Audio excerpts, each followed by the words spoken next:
Welcome back to part 2 of our Hokkaido vlog. In this video, we share our itinerary from days 4 and 5 in Hokkaido, which covers Niseko and the surrounding area, as well as stops made en route to Hakodate.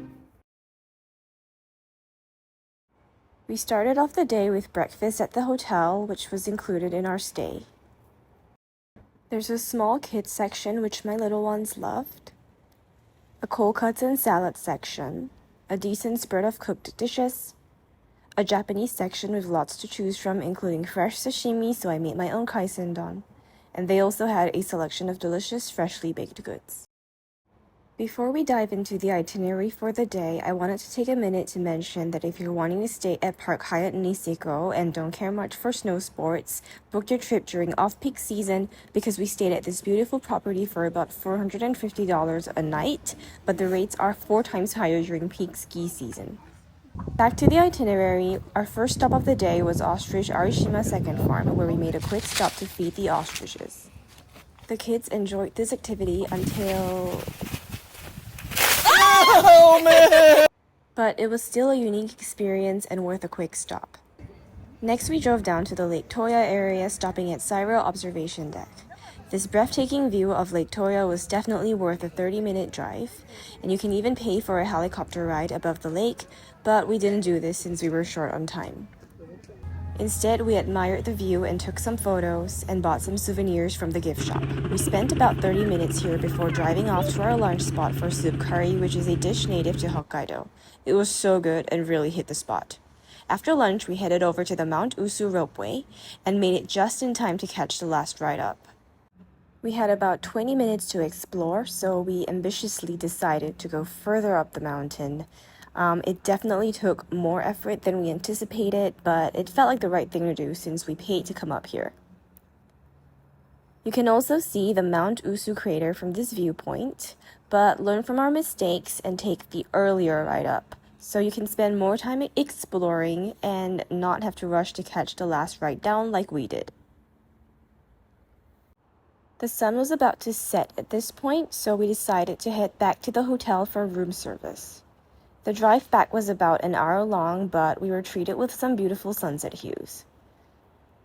I'm not much of a countryside girl, but the calmness here was a nice change from the usual hustle and bustle of city life.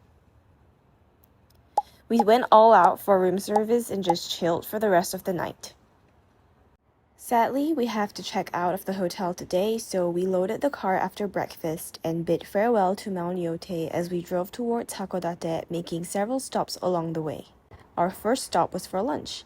We had kanimeshi, which is crab flakes on rice, commonly sold as ekiben at train stations in Hokkaido. This place had a unique seating area designed to look like the inside of a train and was definitely an interesting place to stop for a quick lunch. Then we stopped at Umemura Garden, and I really want to gatekeep this place because it's so serene and quiet. So please respect this place if you do decide to add this to your itinerary. It's a very beautiful little garden with amazing autumn colors.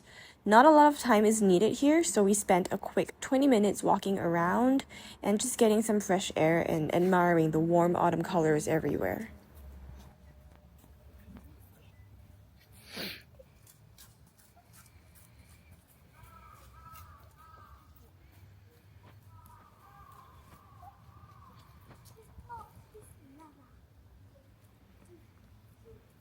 We don't have autumn back in Singapore, so we really liked being surrounded by all the autumn leaves. We took a bunch of photos here, which turned out pretty great. Next, we drove towards the third stop. This is Onuma Quasi National Park. We didn't explore much of this park because the sun was setting soon and we still had a bit of a drive ahead of us.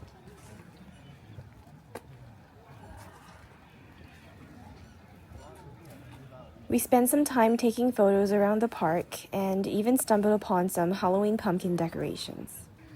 We then continued on our journey, and you can see from this photo that it was a long drive. So we just had sushi roll for dinner, then checked into 5 Hakodate, which is a decent hotel. It was clean and spacious enough for our family of 4 with the Hakodate morning market just across the street. In the next video, we'll be exploring more of Hakodate, from the fresh seafood offered at the morning market to the historical buildings and locations within the city.